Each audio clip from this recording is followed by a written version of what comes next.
Before we begin, a quick and important disclaimer.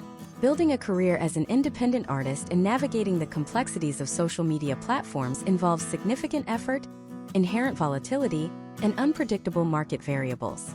The concepts, historical trends, case studies, and strategic frameworks discussed in this deep dive masterclass are strictly for educational and entertainment purposes only. They do not constitute professional career counseling, financial advice, legal guidance, or business consulting. Social media algorithms, platform policies, and digital marketing landscapes are subject to rapid, unannounced changes, meaning that historical trends in audience reach, engagement metrics, or direct-to-consumer monetization do not indicate future potential outcomes. Furthermore, transitioning from a hobbyist to a professional artist often involves complex tax implications, business registration requirements, and liability considerations that vary drastically depending on your local jurisdiction within the United States. Every creator's journey is fundamentally unique, influenced by their specific medium, market saturation, individual execution, and broader economic climates. Viewers must conduct their own rigorous due diligence, consult with certified professionals, and carefully evaluate their own risk tolerance before investing time, capital, or resources into any digital marketing strategy, content creation schedule, or art business venture. The traditional American art gallery system is quietly collapsing, and the established gatekeepers are absolutely terrified. For over a century, the path to becoming a successful artist in the United States was fiercely guarded by a highly exclusive network of curators, gallery owners, and affluent critics centralized in coastal hubs like New York City and Los Angeles. You spent years perfecting your craft, compiled a pristine portfolio, and then begged for an audience with a gallery director who, if you were miraculously selected, would take a staggering 50% commission on your life's work while dictating the trajectory of your creative voice. This system bred the pervasive and deeply damaging myth of the starving artist, a cultural narrative suggesting that financial struggle is an inherent, inescapable part of the creative process. But over the last 5 years, a radical shift has occurred, completely upending this antiquated hierarchy. Let us look at the historical trends of consumer behavior. We are seeing independent artists from small towns in the Midwest and rural communities across the country generating revenue that eclipses the traditional gallery model, and they are doing it without ever setting foot inside a white-walled exhibition space. They are achieving this through a masterful, calculated understanding of social media architecture. However, there is a massive, widely misunderstood trap that is actively destroying the careers of thousands of incredibly talented American artists as we speak. You might have experienced this firsthand. You spend 60 hours meticulously painting a breathtaking landscape or sculpting a complex ceramic piece. You set up the perfect lighting, take a high-resolution photograph, write a thoughtful caption detailing your inspiration, and post it to Instagram or TikTok. And the result is absolute silence. A handful of likes from friends and family, completely ignored by the algorithm, leaving you screaming into a digital void. You assume the platform is saturated, or worse, you assume your art simply is not good enough. But the reality of the situation is far more clinical. The artists who are cultivating massive, highly engaged followings and building sustainable businesses are not succeeding because their final pieces of art are inherently superior to yours. They are succeeding because they fundamentally understand a controversial truth about the modern digital economy. Posting a polished, final piece of art is mathematically the worst possible strategy for your algorithmic reach. If you are still treating your social media channels like a digital portfolio, you are actively sabotaging your career and rendering yourself invisible to the systems designed to distribute content. There is a hidden psychological mechanism dictating how contemporary American consumers discover, connect with, and ultimately invest in art in the digital age. The modern collector does not initially buy the art, they buy the artist. They invest in the narrative, the struggle, the process, and the parasocial relationship forged through a screen.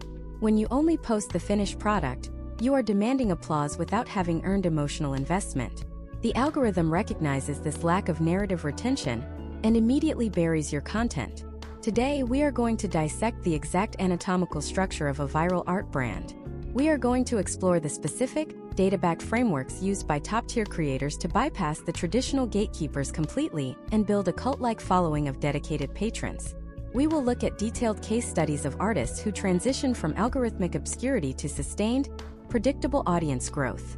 This deep dive masterclass is engineered specifically for the American artist who is exhausted by the relentless, unpredictable churn of social media, and is ready to implement a systematic, psychological approach to audience building.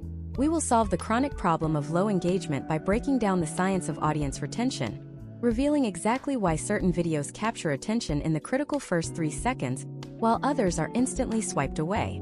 We will explore the vital difference between a viral video that simply generates empty views and a strategically crafted piece of content that actually converts a passive scroller into an email subscriber and, eventually, a lifelong collector. You will learn how to articulate your creative process in a way that resonates with the broader cultural zeitgeist, turning the seemingly mundane acts of mixing paint, wedging clay, or preparing a canvas into high-stakes, compelling storytelling. Furthermore, we are going to address the specific economic anxieties facing the American creator today. With fluctuating economic conditions, the traditional luxury art market often alienates the middle-class consumer. We will map out how social media has democratized art patronage, allowing you to cultivate a microeconomy sustained by hundreds of dedicated fans, rather than relying on the whims of a single wealthy benefactor. This is about taking absolute control of your distribution channel. We will analyze the historical trends of platform evolution, understanding how to insulate your business from sudden algorithmic updates or platform obsolescence. By the end of this comprehensive breakdown, you will possess a rigorous, tactical understanding of how to transform your creative practice from a hidden passion into a highly visible, robustly supported cultural force. We are going fundamentally beyond basic tips and tricks to dismantle the psychology of the viewer, reconstruct your content strategy from the ground up, and equip you with the architectural blueprints required to command attention in the most competitive digital landscape in human history. The era of waiting to be discovered by a gatekeeper is over. The era of constructing your own stage begins right now. Let us construct the very foundation of your new digital architecture. To understand why your current strategy is failing, we must first dissect the exact mechanics of consumer attention in the year 2026. The platforms you are using are fundamentally data harvesting engines, and the primary metric they use to determine the value of your content is not the aesthetic quality of your art, but the duration of audience retention.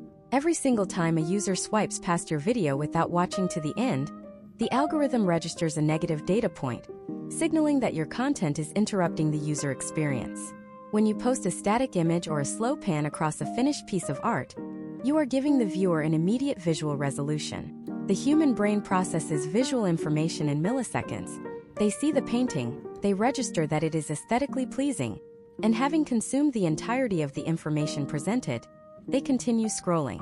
You have given them absolutely no psychological reason to stay. This is the death of the digital portfolio.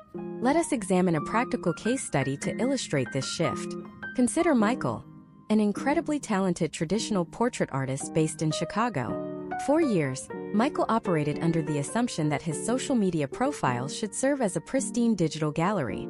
He would spend weeks laboring over a hyper-realistic oil portrait, hire a professional photographer to capture the final piece, and upload the image with a brief caption about his inspiration. Looking at historical trends of platform behavior, this strategy might have yielded a moderate following a decade ago. However, in the hyper-competitive landscape of 2026, Michael found his reach completely decimated. His meticulously crafted posts were generating a fraction of the engagement they once did. Michael assumed the market was simply saturated with portrait artists, or that his technical skills were no longer valued. The reality was purely algorithmic. The platforms had evolved to prioritize dynamic, narrative-driven video content that kept users on the app longer. Michael was speaking the language of a static gallery in an ecosystem demanding kinetic storytelling. Imagine if you are walking down a busy street, and you look up to see a beautifully finished mural on the side of a building.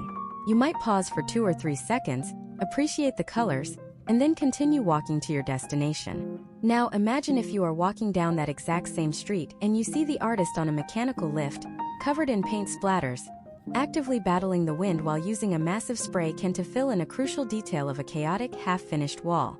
You will absolutely stop and watch. You will stand there for 5 minutes, captivated by the physical effort, the undeniable risk of a mistake, and the anticipation of seeing how those raw, unrefined strokes will eventually resolve into a cohesive image. The digital feed operates on this exact same psychological principle. Viewers do not want to just look at your art. They want to experience the labor, the frustration, and the triumph of its creation.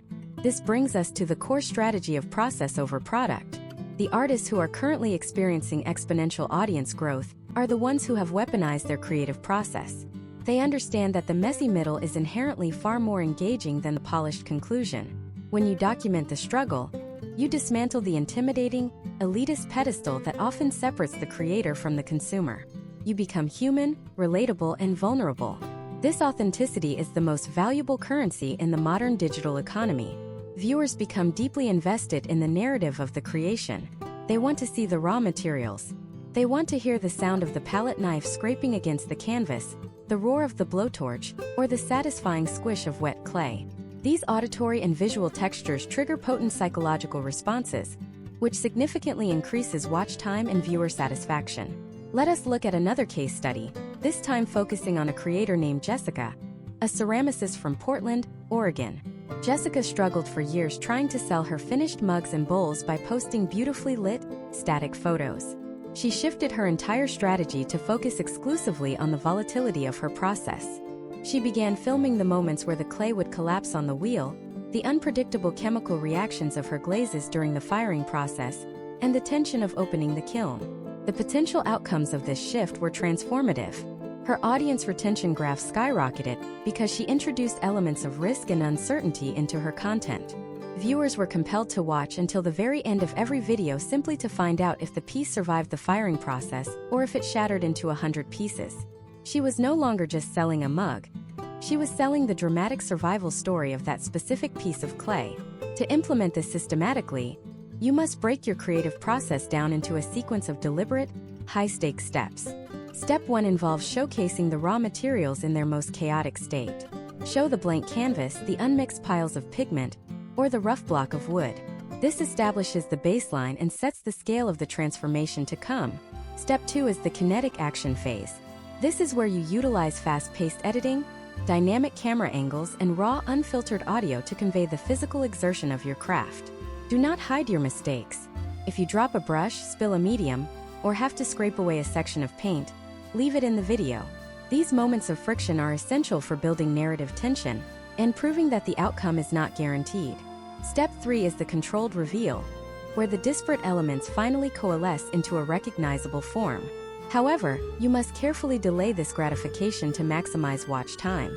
Many artists resist this approach because they harbor a deeply ingrained fear of appearing unprofessional. They believe that exposing their disorganized studios, their stained hands, and their moments of creative doubt will devalue their brand. This is a catastrophic miscalculation based on the outdated rules of the traditional gallery system. The contemporary American art consumer actively rejects the sterile manufactured perfection of corporate brands. They are desperately seeking genuine human connection.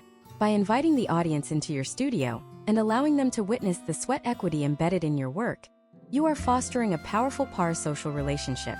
You are transforming passive scrollers into active participants in your creative journey. When an individual has watched you spend 80 hours battling through the complex layers of a painting, witnessing every frustration and breakthrough, they are no longer purchasing a simple decoration for their living room. They are acquiring a physical artifact of a story they personally experienced. This psychological framework completely redefines the value proposition of your art, but documenting the process is only half of the equation. You can have the most visually stunning, authentic process video in the world, but if you fail to execute the precise psychological triggers required in the very first moments of the video, the algorithm will bury it before anyone ever sees your struggle. The entire success or failure of your digital strategy hinges on a microscopic window of time where the viewer subconsciously decides whether to invest their attention or swipe away. To command this attention, you must master the architecture of the hook, a complex mechanism of visual disruption and psychological framing that dictates exactly how the viewer perceives the next 60 seconds of your content. If you do not understand the specific psychological triggers that stop a scrolling thumb instantly, your masterpiece will remain completely invisible. Perceives the next 60 seconds of your content. If you do not understand the specific psychological triggers that stop a scrolling thumb instantly, your masterpiece will remain completely invisible. Let us break down the exact anatomy of the perfect hook for an artist operating in the digital landscape of the year 2026. You must realize that you are not fighting against other painters or sculptors for visibility. You are directly competing against billion-dollar media conglomerates, highly engineered dopamine loops, and the collective shrinking attention span of the American public. When a user opens their social media feed, their brain enters a state of passive consumption, rapidly scanning for recognizable patterns. This physiological state is governed by the basal ganglia, the part of the human brain that handles habit formation and routine, automatic behaviors. The physical act of swiping is a thoughtless, automated action. To stop this physical swipe, you must introduce a jarring pattern interrupt.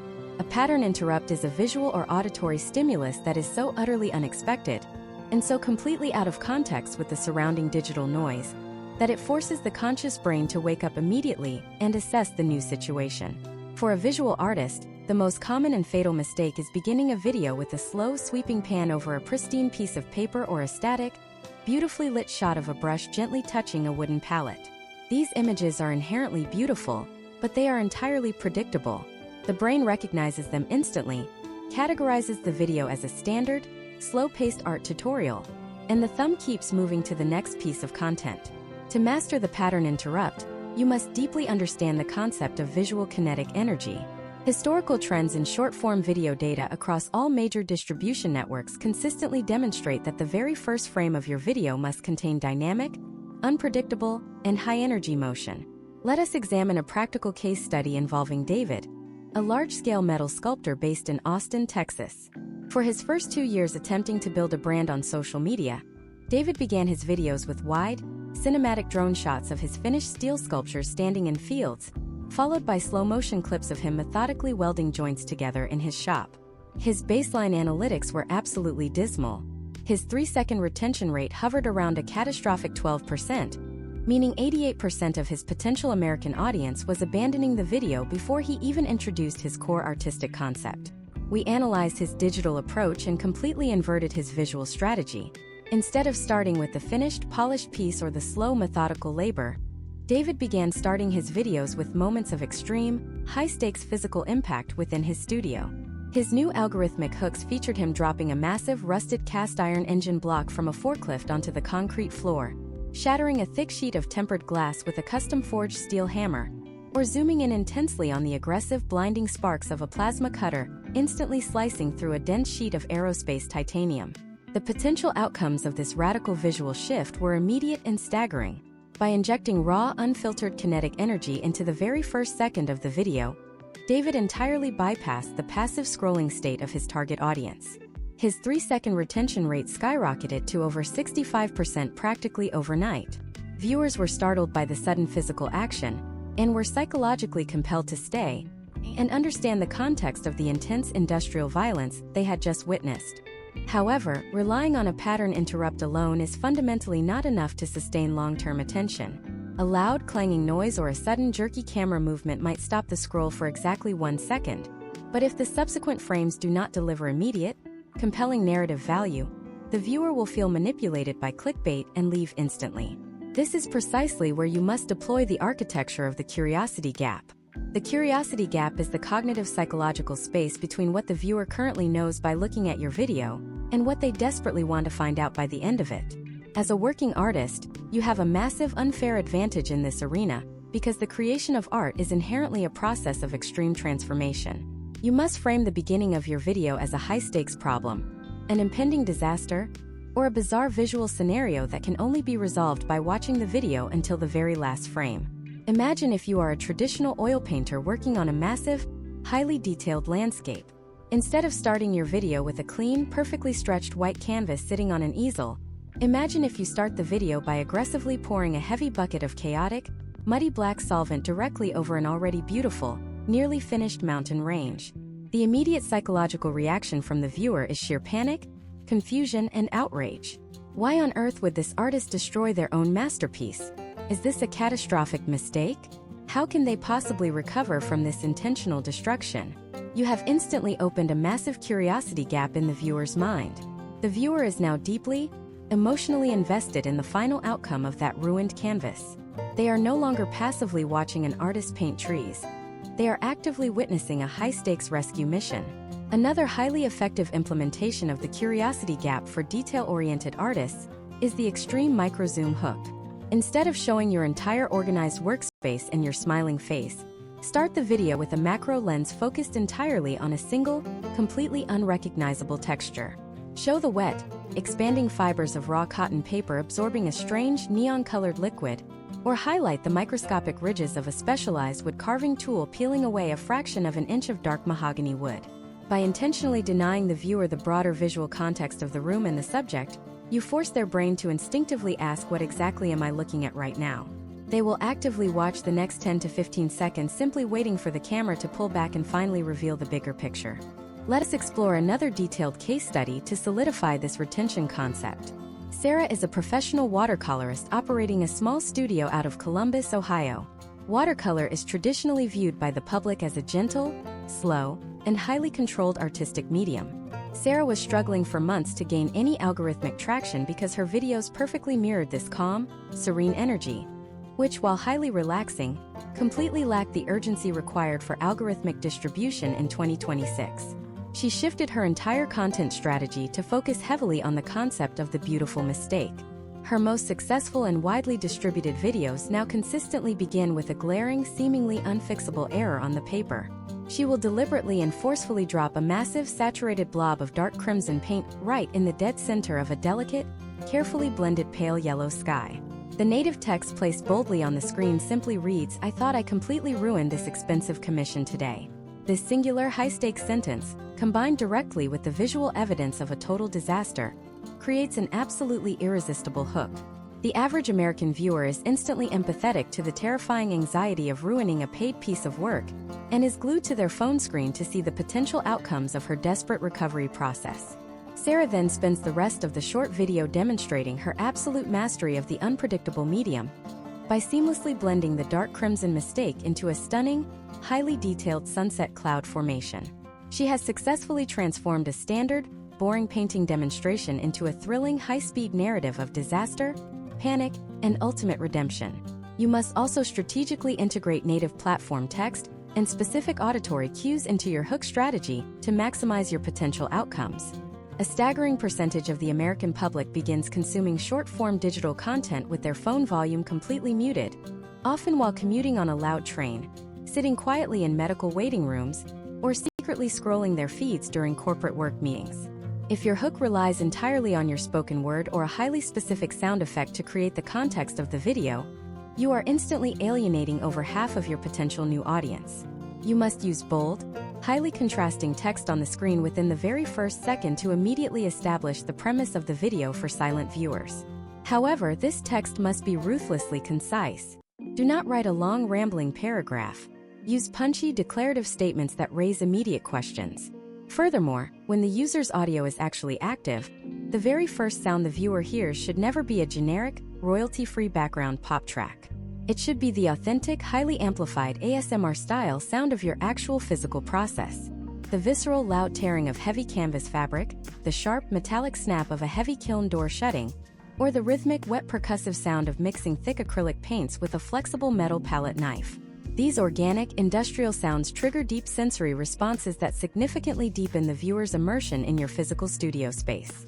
By mastering visual kinetic energy, engineering irresistible curiosity gaps, and layering compelling native text with authentic studio audio, you construct an inescapable psychological trap for the viewer's attention. You have successfully bypassed the algorithm's first major hurdle and secured the holy grail of modern digital marketing, which is the verified 3-second view.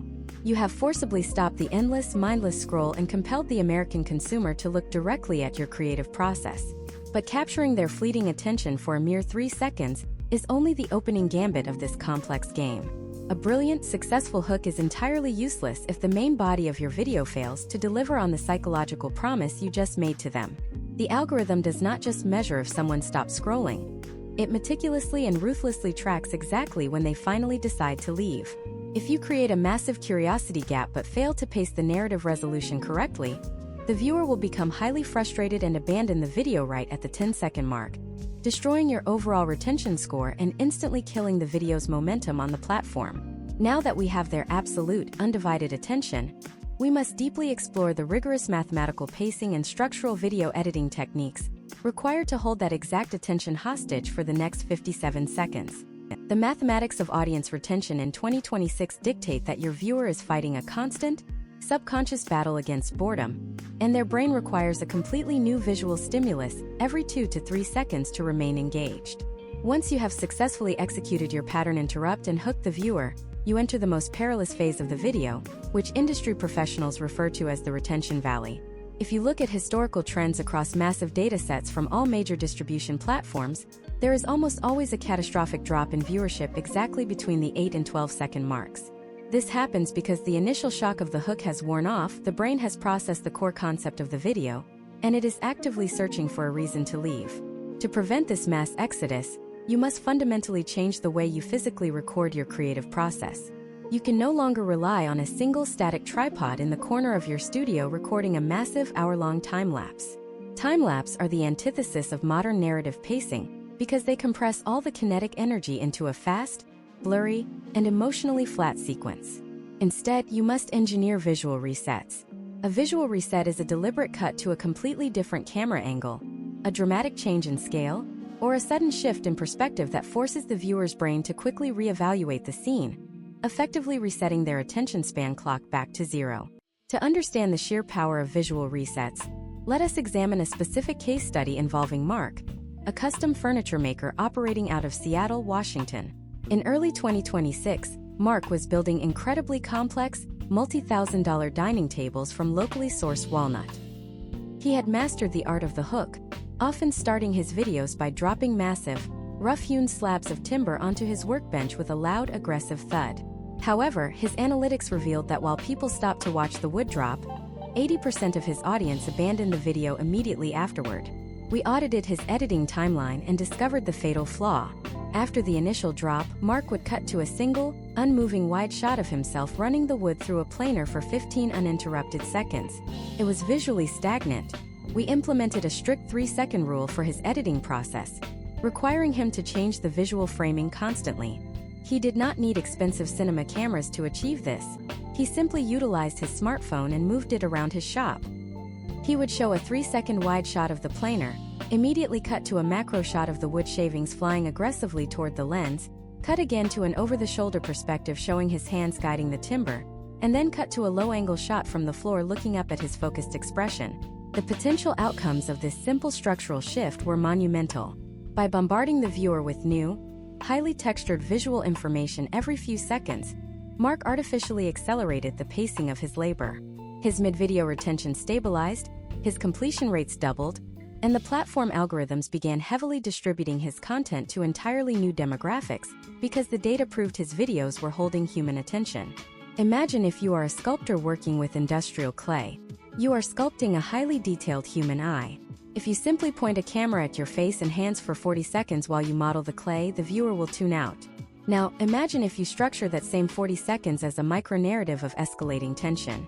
You start with a tight, extreme close-up of a sharp metal loop tool, aggressively carving out the socket.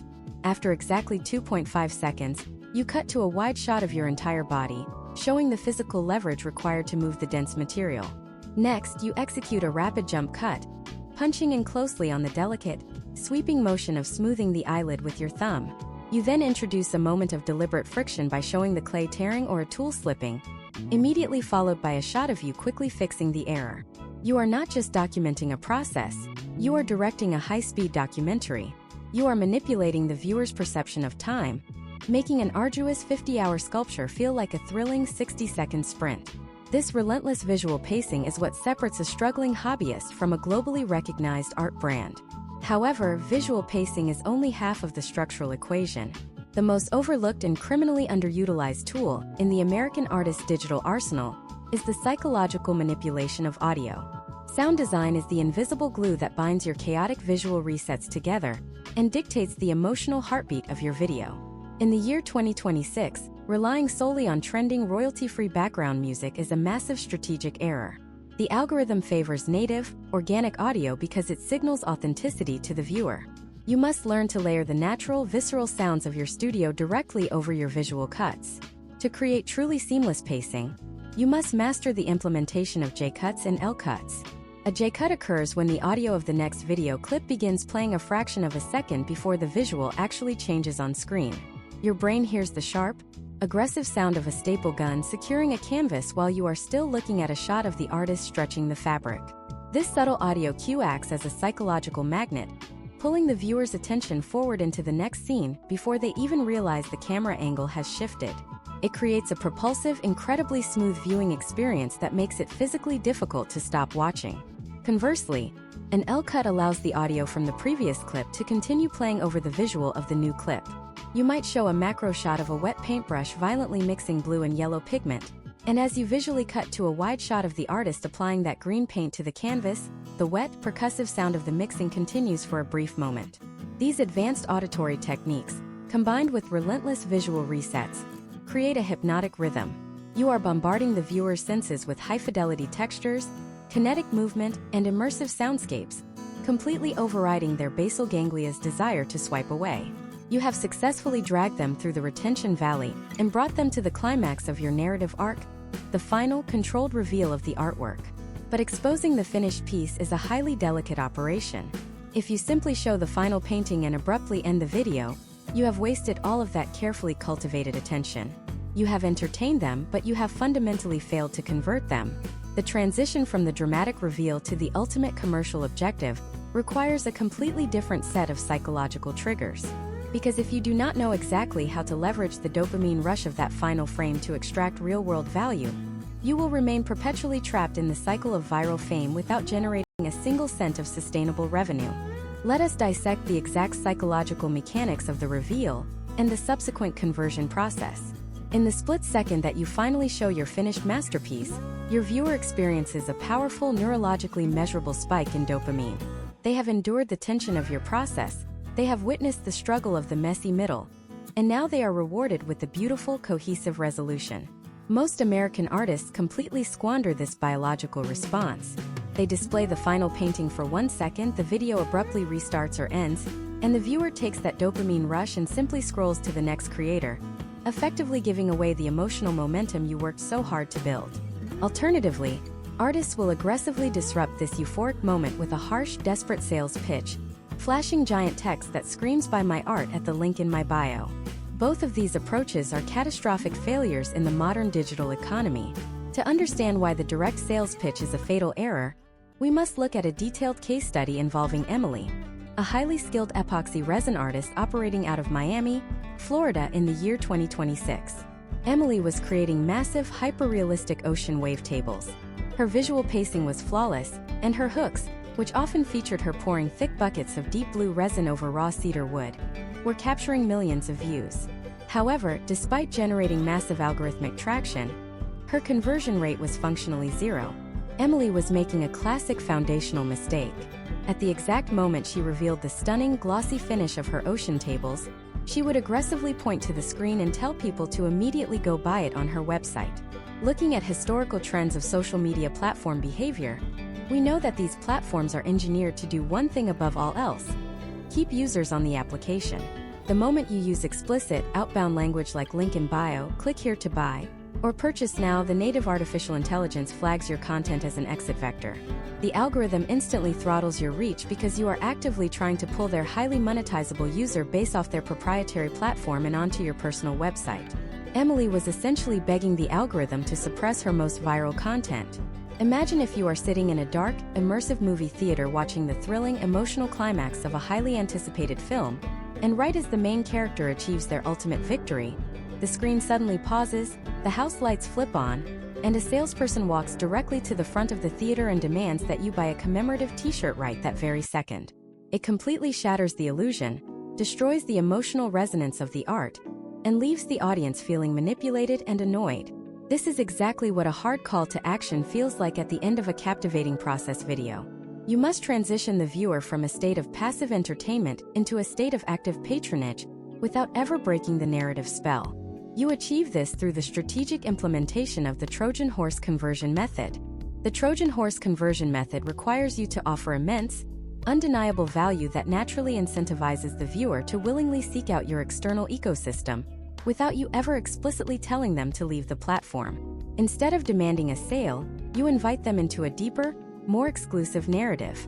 For Emily, the resin artist, we entirely restructured the final 5 seconds of her content. Instead of a sales pitch when she revealed the final ocean table, she added a quiet, intimate voiceover stating that she just documented the entire, unfiltered 40-hour curing process and detailed every specific pigment she used in a private studio diary. She casually mentioned that anyone interested in the technical chemistry of the pour could read the full breakdown in her studio journal. She did not mention money, she did not mention purchasing the table, and she did not use trigger words that the algorithm flags as an exit vector. The potential outcomes of this subtle narrative shift were completely transformative. Viewers, driven by genuine curiosity and the desire to learn her specific techniques, willingly navigated to her profile, found her website link organically, and opted into her ecosystem. This brings us to the most critical infrastructure of your entire artistic business: the transition from a rented audience to an owned audience. When you build a massive following on social media platforms in 2026, you do not actually own that audience. You are simply renting access to them, and the landlord is an unpredictable algorithm that can change the locks overnight. Historical trends have shown us countless examples of creators losing millions of followers and their entire livelihood due to a sudden platform update, a shadow ban, or a shift in consumer demographics. If your entire art business relies on a social media feed to communicate with your collectors, you are building a mansion on rented, highly unstable digital land. You must meticulously funnel your most dedicated viewers off the algorithm and into an ecosystem that you completely control, which, despite massive technological advancements, remains the direct email list or the SMS text sequence. An owned audience represents true, sustainable independence from the gatekeepers of Silicon Valley. When you have a private list of 10,000 dedicated individuals who have actively asked to hear from you, you have a direct, unfiltered line of communication that no algorithm can ever suppress or monetize against you. To build this infrastructure step by step, you must construct a high-value lead magnet. A lead magnet is a digital asset that you exchange for the viewer's direct contact information. For an American artist, this cannot be a generic corporate newsletter sign-up. It must be highly tailored to the parasocial relationship you have built through your video content. A successful lead magnet could be a high-resolution, downloadable digital sketchbook, an exclusive, hidden video detailing a complex painting technique, or early priority access to view your new collections before they are released to the general public. You are offering them VIP access to your creative world. Once you have established this seamless, frictionless pathway from the viral hook, through the retention valley, past the emotional reveal, and straight into your private-owned database, you have successfully completed the digital pipeline. You have transformed a fleeting 3-second algorithmic interaction into a permanent, direct line to a potential lifelong patron. You are no longer shouting into the digital void. You are quietly conversing with a room full of people who are already deeply invested in your story. However, capturing their contact information is merely the construction of the bridge. Once they are safely inside your private digital ecosystem, how do you actually ask them to spend hundreds or thousands of dollars on your artwork without feeling like a fraud or sounding like a desperate salesperson? The answer to that question lies in the highly guarded, almost invisible psychology of art pricing and digital perceived value. If you make the incredibly common, catastrophic mistake of pricing your artwork based simply on the cost of your raw materials and your hourly labor, you will completely destroy the prestige of your brand and bankrupt your studio before the year ends. The mechanics of high-ticket digital sales require a total rewiring of how you perceive your own worth. It'll completely destroy the prestige of your brand and bankrupt your studio before the year ends. The mechanics of high-ticket digital sales require a total rewiring of how you perceive your own worth. For decades, the traditional educational system and local craft fairs have conditioned American artists to utilize a deeply flawed mathematical formula known as cost-plus pricing. This archaic method dictates that you calculate the exact dollar amount of your physical materials, such as the raw canvas, the volume of acrylic paint, and the varnish, and then add a highly subjective, often incredibly low hourly wage for the time you spent creating the piece. This is the exact pricing model used by fast food franchises and mass-market manufacturing plants, and applying it to original fine art is an act of total self-sabotage. When you price your artwork based strictly on the cost of the raw materials and your labor, you are subconsciously signaling to the global marketplace that your creation is nothing more than a basic commodity. You are stripping away the emotional resonance, the years of unseen technical failure that led to your current mastery, and the powerful narrative you just spent weeks building through your social media funnel. In the highly sophisticated digital economy of 2026, consumers are fundamentally not purchasing wood, fabric, and dried pigment. They are purchasing a physical manifestation of status, an emotional connection to a compelling creator, and a specialized asset that they believe holds intrinsic cultural value. To comprehend this shift, we must deeply analyze the psychological concept of the Veblen good. In traditional economic theory, as the price of a product increases, the consumer demand for that product naturally decreases. However, historical trends in the luxury sector and the fine art market prove that art operates under the exact opposite principle. For a Veblen good, consumer demand actually increases as the price point rises, precisely because the higher price tag communicates exclusivity, superior quality, and elevated social status. Imagine if a globally recognized luxury watchmaker suddenly decided to price their most complex, highly engineered mechanical timepiece based solely on the scrap metal value of the steel and the glass used to build it. It would instantly destroy the prestige of their entire brand, and their elite clientele would abandon them immediately because the watch would no longer serve as a symbol of success. The exact same psychological mechanism applies to your art. Let us examine a highly detailed case study involving a creator named Marcus, a contemporary abstract painter working out of a massive industrial studio in Denver, Colorado. Marcus had successfully mastered the viral hook and the visual pacing we discussed earlier. His videos, which featured him aggressively throwing thick, heavily textured impasto mediums onto massive 6-foot canvases, were routinely generating millions of views across multiple platforms. He was successfully driving tens of thousands of highly engaged viewers to his private email list. However, despite this overwhelming avalanche of digital traffic, his financial conversion rate was functionally non-existent. We conducted a rigorous audit of his digital storefront and discovered a catastrophic pricing error. Marcus was pricing these massive, highly complex original masterworks at a mere $600. He justified this low price point by rigidly adhering to the outdated cost-plus pricing model, terrified that if he charged more, his audience would turn on him. But the historical trends of his website analytics revealed a fascinating and devastating truth. When a highly affluent American art collector sees a massive, visually stunning piece of original contemporary art priced at $600, their brain subconsciously registers an immediate red flag. They assume the piece must be a mass-produced digital print, constructed with inferior student-grade materials, or fundamentally flawed in its execution. By drastically underpricing his work to appease a perceived middle-market demographic, Marcus was actively repelling the exact high-net-worth collectors who possessed the capital to sustain his career. He was broadcasting a signal of low value in a market that demands absolute prestige. To correct this trajectory, you must implement the advanced psychological architecture of price anchoring within your private digital ecosystem. Price anchoring is a cognitive bias where the human brain relies heavily on the very first piece of numerical information it receives when making a subsequent decision. You must never offer your lower-tier products or prints to your audience first. When you prepare to release a new body of work to your private email list, you must establish an incredibly high ceiling of value by leading with your most expensive, complex original piece. If you introduce a monumental anchor piece priced at $12,000, you instantly legitimize your brand and establish yourself as a premium creator in the mind of the consumer. The vast majority of your audience will not be able to afford this $12,000 anchor piece, and that is entirely by design. The purpose of the anchor is to contextualize the rest of your collection.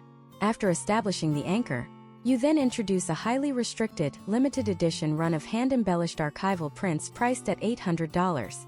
Suddenly, due to the psychological framing of the $12,000 original, the $800 print no longer feels expensive.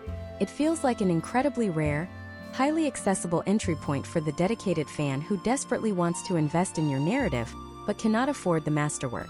Let us look at another practical application of this strategy with Olivia, a bronze sculptor based in Atlanta, Georgia. She transitioned from struggling to sell a single physical piece a month to generating a robust, high-income business model without ever changing the physical nature of her art. She stopped treating her website like an always-open retail store where anyone could buy anything at any time. Instead, she utilized her private email list to create a closed, highly exclusive ecosystem. Over a carefully planned 2-week period, she sent a series of deeply emotional emails documenting the conceptualization, the dangerous pouring of the molten bronze, and the exhaustive polishing of a single monumental sculpture. She established this piece as her anchor, pricing it at $18,000. Alongside it, she released a strict edition of 50 smaller companion maquettes at $900 each. The potential outcomes of this tiered strategy were explosive. The $18,000 anchor piece immediately signaled absolute luxury, causing the 50 smaller pieces to sell out in less than 45 minutes, generating over $45,000 in a single hour. Furthermore, she instituted a strict zero-discount policy. You must never run a digital sale, a Black Friday special, or a holiday clearance event. Discounting your art tells your previous buyers that their investment is depreciating and completely shatters the illusion of prestige. If a piece does not sell, you simply remove it from the public market and place it in your studio vault, protecting the perceived value of your entire catalog. Once you have established this premium pricing architecture, eliminated the cost-plus mindset, and cultivated your private-owned audience, you face the final ultimate test of the modern digital artist. You have successfully captured human attention, you have transitioned that attention onto an email list you control, and you have attached the correct psychological price tag to your work. But how do you actually orchestrate the release to the public? If you simply send a polite, passive email stating that your new painting is now available for purchase, you will be met with deafening silence and disastrous sales figures. To generate life-changing revenue in a single concentrated weekend, you must engineer a synchronized psychological digital event that creates an overwhelming, almost chaotic sense of urgency. You must master the precise, step-by-step mechanics of the digital drop model, a highly structured sequence of psychological triggers that transforms passive fans into frantic buyers the exact second your collection goes live. If you miss even one specific email in this critical launch sequence, your entire year of painstaking labor will evaporate into thin air, leaving you with unsold inventory and a dead audience. To successfully execute the digital drop model, you must fundamentally abandon the concept of an always-open digital storefront. The traditional e-commerce mindset, where an artist uploads a new painting to their website and passively waits for an anonymous buyer to stumble across it, is entirely obsolete. When your inventory is available 24 hours a day, 7 days a week, year after year, you completely strip the consumer of any psychological incentive to finalize their purchase today. The human brain is hardwired to procrastinate when faced with infinite availability. If a collector knows they can buy your artwork next month or next year, they will inevitably delay the transaction.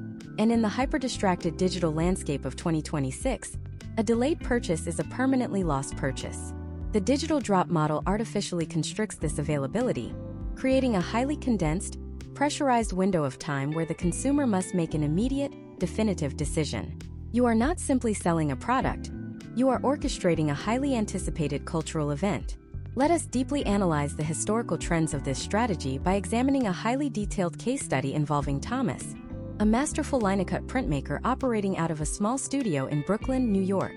For the first 4 years of his career, Thomas maintained a beautifully designed, permanently open online store. He consistently drove traffic from his viral process videos directly to his website, but his conversion rate remained utterly stagnant. Collectors would add his intricate, hand-pressed prints to their digital carts, only to abandon them moments later. He was generating thousands of website visitors, but barely making enough revenue to cover his ink and paper costs. We completely dismantled his always-open storefront and transitioned him to a strict, quarterly digital drop model. Instead of constantly begging for sales, Thomas closed his website entirely, replacing it with a simple, high-converting landing page that captured email addresses for his exclusive collector list.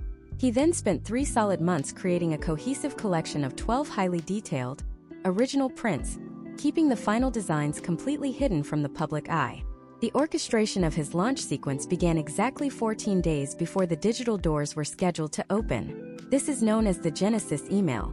The psychological objective of this initial communication is not to sell, but to plant the seed of anticipation and establish the core narrative of the upcoming collection. Thomas sent an incredibly raw, text-heavy email detailing the specific emotional inspiration behind this new body of work, which was deeply tied to the changing architectural landscape of his Brooklyn neighborhood.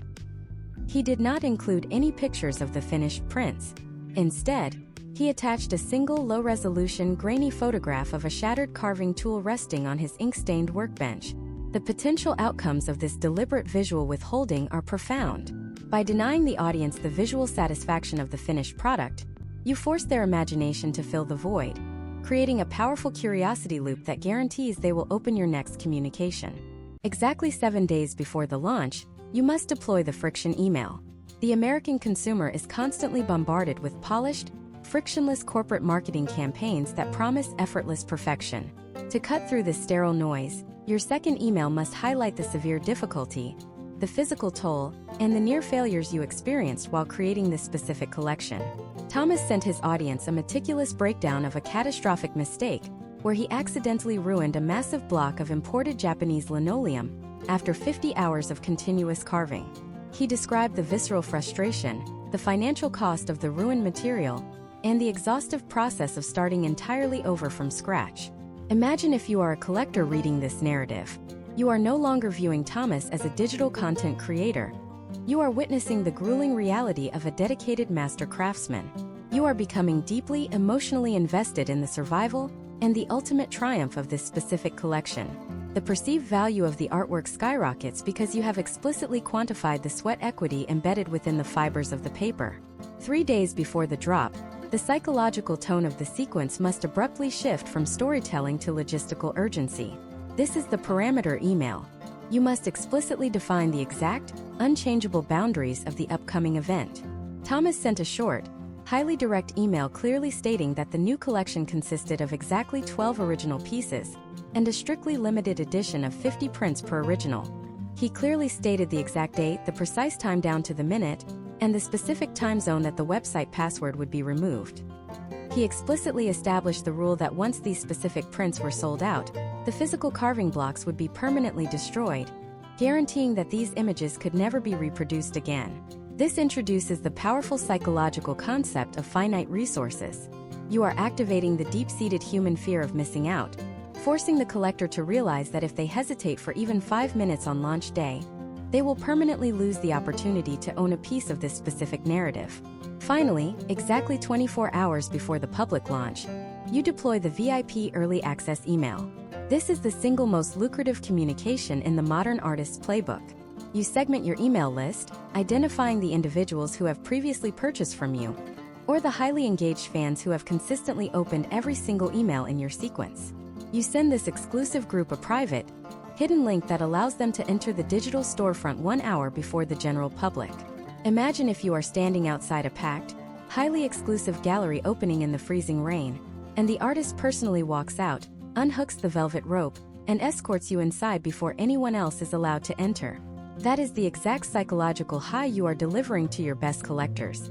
You are actively rewarding their loyalty with the ultimate digital currency, which is priority access. For Thomas, the Linocut printmaker, the potential outcomes of this rigorously structured, 4-part email sequence were staggering. By the time he officially removed the password from his website on a random Tuesday morning in 2026, his audience was practically vibrating with induced anxiety and anticipation. The VIP Early Access segment completely purchased all 12 of his highly priced original carved blocks within the first 14 minutes. When the site finally opened to the general public, the remaining limited edition prints entirely sold out in less than 2 hours. Thomas generated more sustainable, predictable revenue in a single 120-minute window than he had in the previous 3 years of running an always-open digital storefront. He successfully manipulated the variables of scarcity, narrative tension, and psychological urgency to transform passive observers into frantic, highly motivated buyers. However, the digital drop model is fundamentally a double-edged sword. While it possesses the power to generate massive, instantaneous capital, it also creates an incredibly volatile, high-stakes environment where a single technical failure can destroy your reputation and bankrupt your studio overnight. You have spent months building an explosive amount of digital pressure, funneling thousands of highly motivated American consumers toward a single website at an exact synchronized moment in time. But what happens when the clock strikes 10 in the morning, the digital doors fly open, and your incredibly fragile, poorly optimized website server instantly collapses under the sheer weight of a massive traffic spike? What happens when a glitch in the payment processing gateway charges a collector 3 times for the same painting, or worse, oversells a one-of-a-kind original masterpiece to 5 different extremely angry buyers simultaneously? The immediate aftermath of a viral digital drop requires a totally different, highly sophisticated set of operational and customer service protocols, because the exact moment you secure the transaction is precisely when the real, high-stakes logistical nightmare actually begins. Before we begin, a quick and important disclaimer. Building a career as an independent artist and navigating the complexities of social media platforms involves significant effort, inherent volatility, and unpredictable market variables. The concepts, historical trends, case studies, and strategic frameworks discussed in this deep dive masterclass are strictly for educational and entertainment purposes only. They do not constitute professional career counseling, financial advice, legal guidance, or business consulting. Social media algorithms, platform policies, and digital marketing landscapes are subject to rapid, unannounced changes, meaning that historical trends in audience reach, engagement metrics, or direct-to-consumer monetization do not indicate future potential outcomes. Furthermore, transitioning from a hobbyist to a professional artist often involves complex tax implications, business registration requirements, and liability considerations that vary drastically depending on your local jurisdiction within the United States. Every creator's journey is fundamentally unique, influenced by their specific medium, market saturation, individual execution, and broader economic climates. Viewers must conduct their own rigorous due diligence, consult with certified professionals, and carefully evaluate their own risk tolerance before investing time, capital, or resources into any digital marketing strategy, content creation schedule, or art business venture. Highly sophisticated set of operational and customer service protocols, because the exact moment you secure the transaction is precisely when the real high-stakes logistical nightmare actually begins. Most independent American creators build their websites on entry-level, shared hosting plans or basic e-commerce templates that are engineered to handle a slow, steady trickle of daily visitors. They are fundamentally not designed to process the violent, instantaneous traffic spike of a highly anticipated digital drop. When you successfully implement the psychological triggers we just discussed and funnel 5,000 highly motivated buyers to your website at the exact same second, you are effectively launching a distributed denial of service attack against your own digital storefront. The server database becomes instantly overwhelmed by simultaneous read and write requests, as thousands of users frantically attempt to add the exact same limited edition items to their digital carts. This technological bottleneck leads to the most terrifying scenario an independent artist can face, which is the catastrophic inventory oversell. Let us look at a highly specific case study from the year 2026 involving Daniel, a master glassblower operating out of a massive industrial warehouse in Detroit, Michigan. Daniel had spent 6 months meticulously crafting a collection of 20 incredibly fragile, iridescent glass vessels that mimicked the deep, luminous colors of a nebula. His marketing sequence was flawless, generating massive hype across his social channels and driving an unprecedented amount of traffic to his private email list. On the morning of his digital drop, the demand was so concentrated that his e-commerce platform API failed to lock the inventory fast enough. A single one-of-a-kind centerpiece vessel, priced at $4,000, was simultaneously purchased by 3 different collectors in 3 different time zones within a fraction of a millisecond. All 3 credit cards were charged. All 3 automated confirmation emails were instantly dispatched.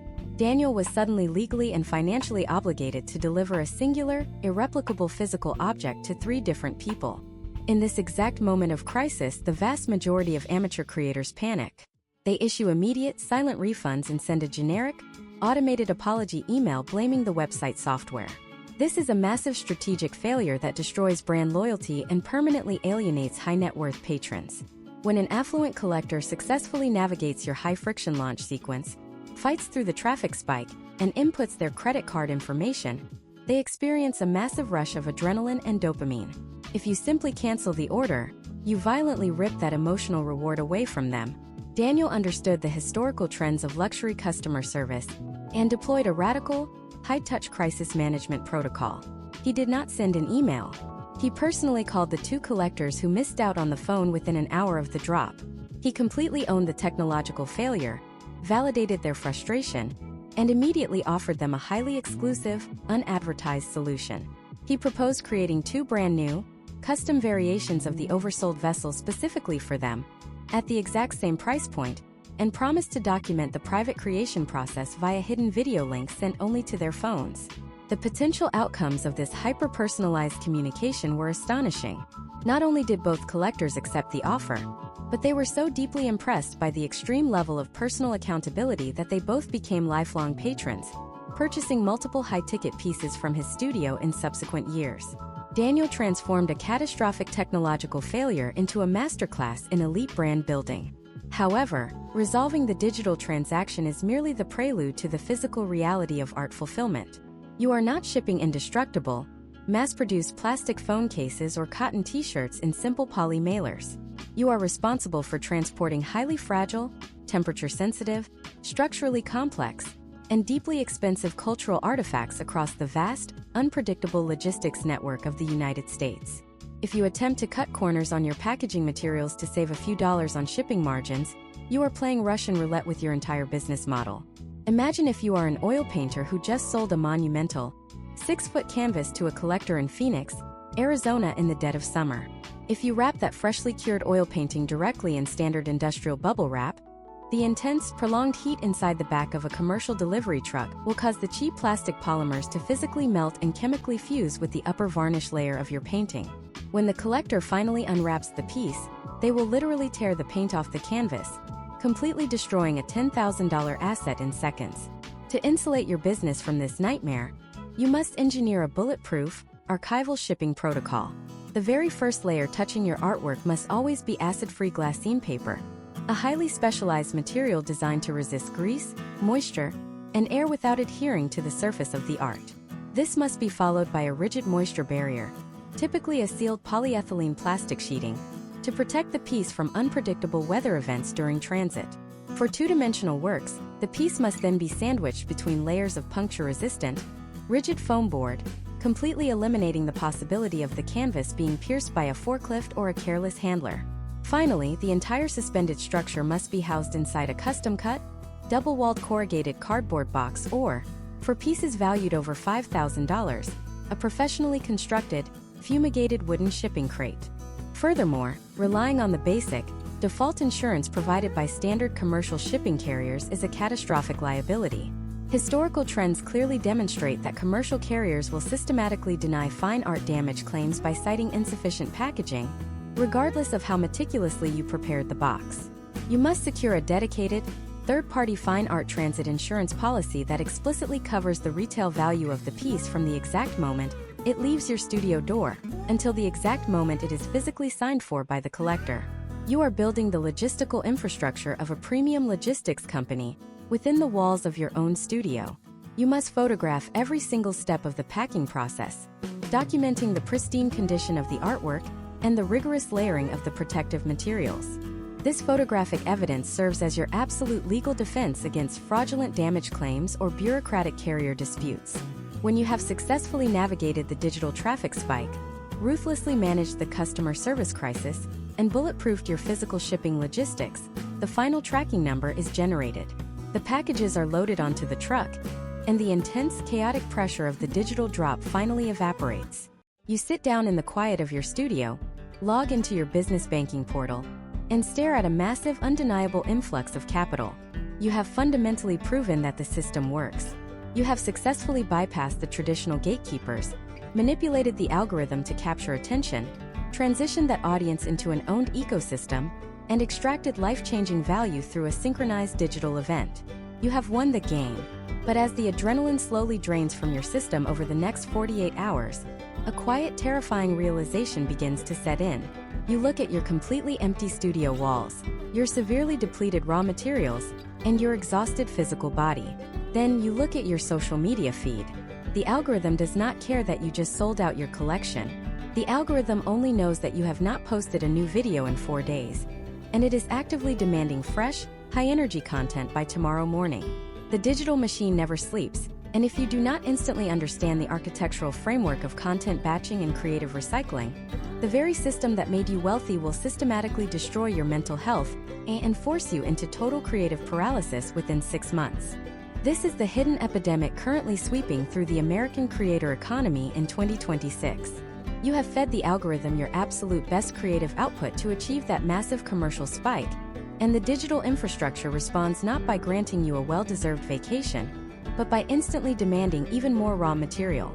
Imagine if you are a professional athlete who just crossed the finish line of a grueling ultra-endurance marathon, completely physically and emotionally depleted. As you collapse across the line, the race organizers immediately point a starting pistol at your head and demand that you run another 50 miles right this very second, or they will permanently erase your previous victory from the historical record books. This is the exact psychological reality of the post-drop social media landscape. The platforms operate on a principle of aggressive recency bias. If you vanish from the feed for 2 weeks to recover from your massive launch and begin conceptualizing your next collection, your algorithmic momentum completely dies.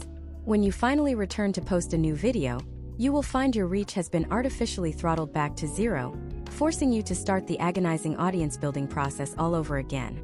To understand how to survive this relentless machine, we must examine a detailed case study involving Chloe, a prominent, large-scale textile artist based in Santa Fe, New Mexico. Chloe experienced a massive 6-figure digital drop after her woven tapestries went viral. However, her entire production method was fundamentally reactive. She would wake up, walk into her studio, look at her loom and panic because she needed a video for that specific day. She would abruptly stop her deep, focused creative flow to set up a tripod, film a quick snippet of weaving, immediately import the footage to her phone, spend an hour agonizing over the edits and the trending audio, post the video, and then obsessively check the analytics for the rest of the afternoon. This constant, jarring context switching between the highly intuitive state of making art and the highly analytical state of digital marketing completely destroyed her cognitive bandwidth. Within 3 months of her most successful financial launch, Chloe suffered a total nervous breakdown, abandoned her studio entirely, and stopped producing art for an entire year. She had mistakenly built a high-paying digital prison. To guarantee your long-term survival and protect your mental health, you must completely sever the act of creating art from the act of creating content. You must implement the rigorous industrial framework of macro to micro content batching. Historical trends of the most successful long-term creators in the United States prove that they never film, edit, and post a video on the exact same day. When you enter your physical studio to create a new collection, your only job is to be an artist and a raw data collector. You set up 2 fixed cameras in your workspace, one wide shot capturing the entire room and one tight macro lens focused purely on your hands. You hit record and then you completely ignore the cameras for the next 8 hours. You do not stop to edit. You do not look at your phone. You simply exist in your creative flow state, allowing the hard drives to silently capture terabytes of raw, high-resolution kinetic energy. Once a week, you dedicate a single, strict administrative day purely to the analytical side of the business. You leave your physical studio, sit down at your computer, and open your editing software. You are no longer an artist. You are now a ruthless digital architect. You take the 50 hours of raw video data you captured over the week and begin slicing it into a highly organized micro-content matrix. Let us break down the exact mathematical extraction of a single piece of artwork. If you spend 40 hours painting a detailed portrait, that single painting must yield a minimum of 15 unique pieces of short-form content. You edit 3 distinct, high-energy process videos focused entirely on the chaotic, messy middle, using the aggressive pattern interrupts and visual resets we discussed earlier. You extract 5 different ASMR-style clips focusing purely on the auditory textures of mixing your specific mediums. You cut 2 narrative-driven videos where you overlay a highly personal voiceover, explaining the specific emotional struggles you faced during that exact painting session. And finally, you craft 1 cinematic reveal video engineered specifically for your Trojan horse conversion funnel. By batching your editing process in this highly structured manner, you condense 40 hours of digital marketing anxiety into a single highly productive afternoon. You then take those 15 finished videos and upload them to a native platform scheduling tool, spacing them out consistently over the next 3 weeks. The potential outcomes of this architectural shift are absolutely life-changing. You have successfully fed the relentless algorithmic machine for an entire month, but more importantly, you have bought yourself 3 uninterrupted weeks of total digital silence to return to your studio and actually focus on creating your next masterpiece without the constant looming dread of the daily upload. You have automated your own presence. Furthermore, you must build what industry professionals refer to as a dynamic content vault. The most pervasive lie propagated by digital marketing gurus is that you must always post brand new, unseen footage. The algorithm does not know or care when a video was actually filmed. It only cares how the current user interacts with it today.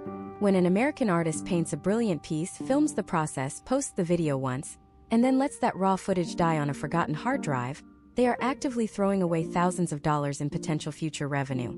You must systematically recycle your highest performing visual assets.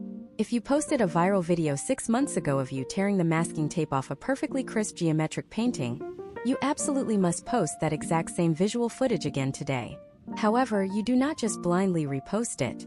You fundamentally alter the psychological framing. You change the first 3 seconds of native text on the screen to target an entirely different curiosity gap. You strip out the original audio and replace it with a completely new, trending soundscape or a freshly recorded voiceover detailing a different aspect of your business.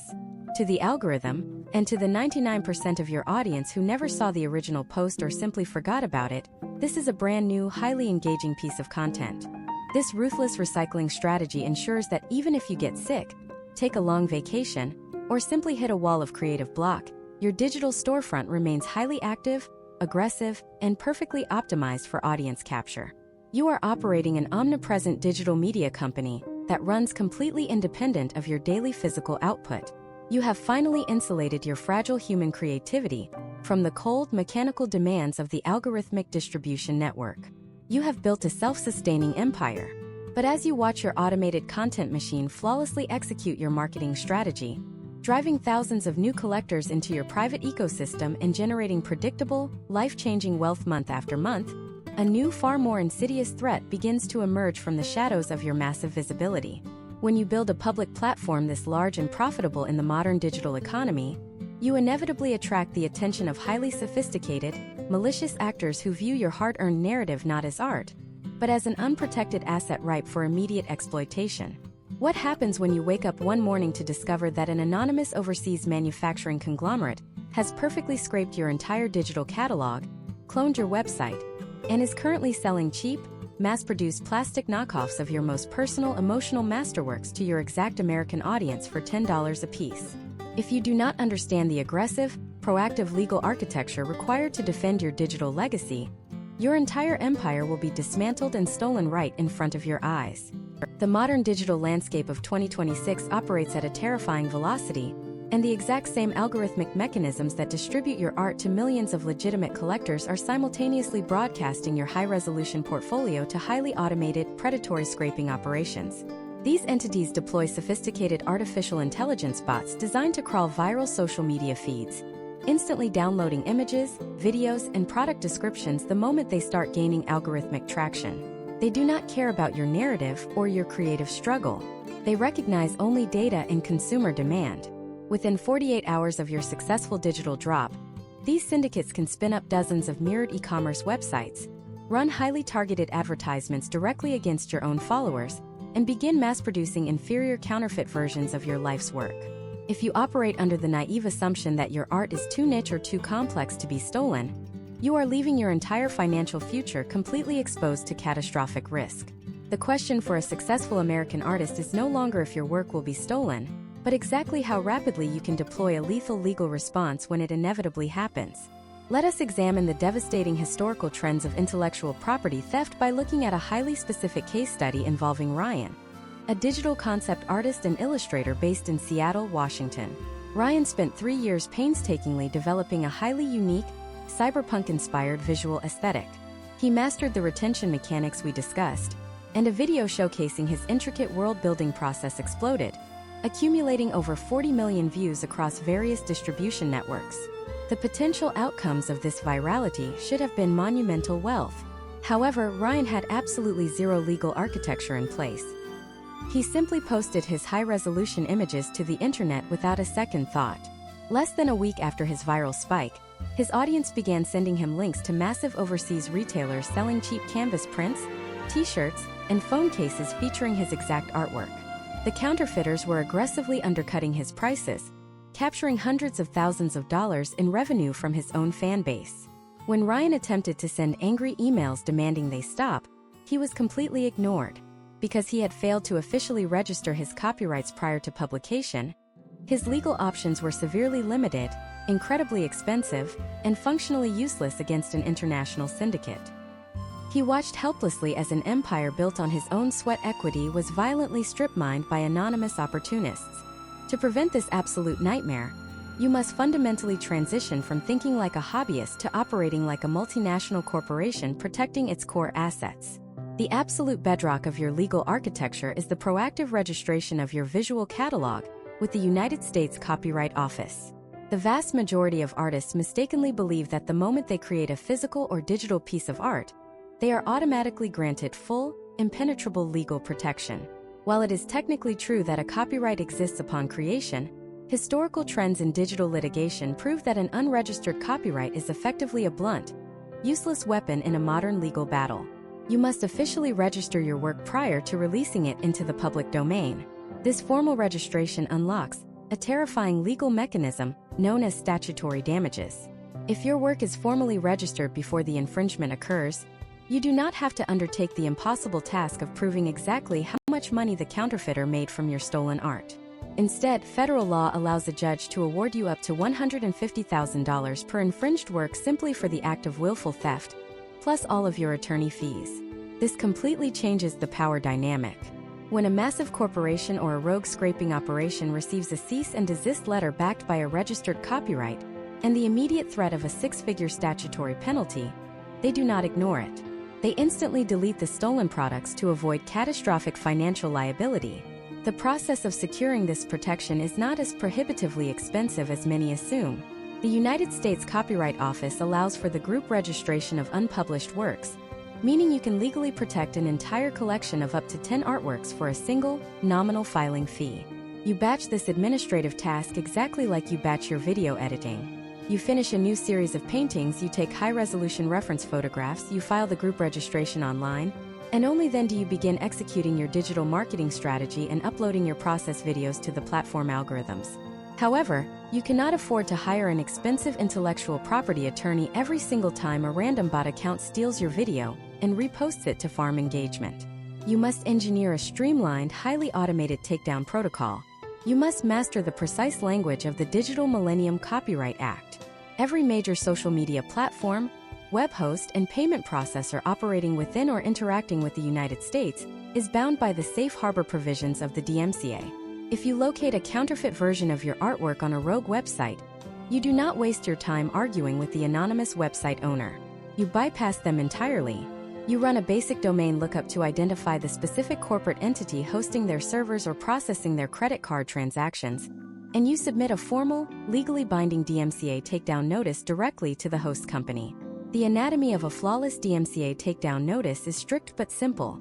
It requires your physical or electronic signature, identification of your original copyrighted work, the exact URL of the infringing material, a statement of good faith belief that the use is not authorized, and a statement under penalty of perjury that your information is accurate. By law, to maintain their own legal immunity, the hosting company is forced to immediately rip the stolen content off the internet, effectively severing the counterfeiter's ability to operate or collect money. Imagine if you are a sculptor and someone physically steals your statue to put in their own gallery. A DMCA takedown is the digital equivalent of forcing the landlord of that gallery to instantly change the locks and evict the thief without warning. You must view this aggressive legal posturing not as an act of paranoia, but as an absolute prerequisite for conducting high-level business in 2026. You are constructing a massive digital moat around your creative ecosystem.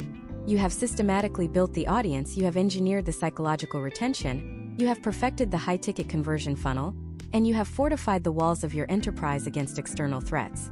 You are now operating a highly lucrative, highly protected art machine that generates predictable capital and deep audience loyalty. But as you lock down your intellectual property and stare at the massive, sustained cash flow entering your business accounts, a completely new, structural bottleneck presents itself. You have reached the absolute physical limit of what two human hands can physically produce in a single day. You have maximized your prices, you have protected your assets, and you have captured the attention of millions. Yet your income is still fundamentally capped by the amount of time you can physically spend holding a brush, a carving tool, or a stylus. To transcend this final limitation and truly scale your creative empire into a multi-million-dollar cultural institution, you must completely remove yourself from the physical production process. But how do you scale the intimate, highly personal act of creating original art without destroying the authentic parasocial relationship you just spent years building with your collectors? How do you transition from an independent creator to a global creative director overseeing a massive licensing and manufacturing empire without selling out?